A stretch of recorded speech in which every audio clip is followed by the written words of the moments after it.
We are again, folks, with another movie recently released on disc for the year 2018, the 1937 screwball comedy, The Awful Truth, starring Irene Dunne, Cary Grant, and Ralph Bellamy. Now we find Jerry Warner, as played by Cary Grant, and his wife Lucy Warner, Irene Dunne, getting divorced due to their suspected, but not proven, infidelities. They both try to move on, but Lucy's attempted romance with Daniel Leeson, Ralph Bellamy, is sabotaged by Jerry's constant interruptions. Lucy finally realizes that she loves Jerry and calls off the relationship with Daniel, only to find that Jerry has also taken up with somebody. So Lucy decides to engage in some sabotage herself.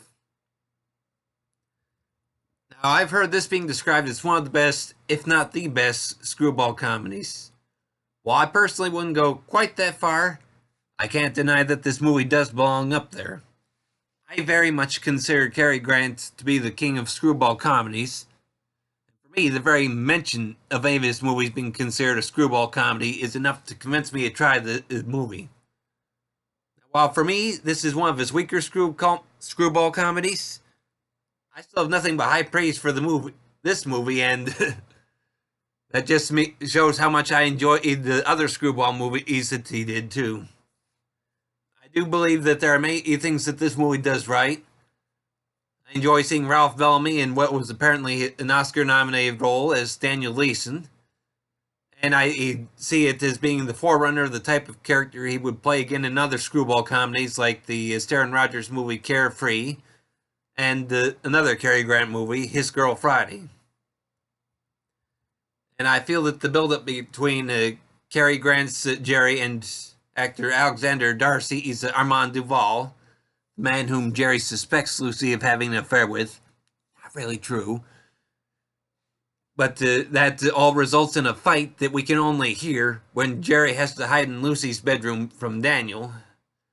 And it's at a time that Armand is already hiding from Jerry in there. And I just think that it's absolutely hilarious, particularly when they come running out. Now, of course, I also can't forget Irene Dunne's Lucy doing an imitation of one of Jerry's early girlfriends after the breakup, Dixie Belle Lee. That's played by Joyce Compton. And she does this imitation in front of an heiress he is almost engaged to, and that was just an absolutely hilarious moment.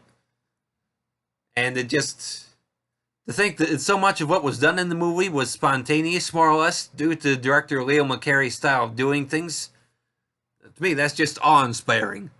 Never mind the fact that this movie seems to be known as the first time that we get to see Cary Grant's screen persona fully formed, as opposed to maybe bits and pieces here and there in some of his previous movies.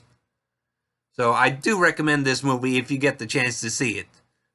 The movie is available on Blu-ray and DVD from Criterion Collection, and is about 1 hour and 31 minutes in length. Thanks for listening, everybody.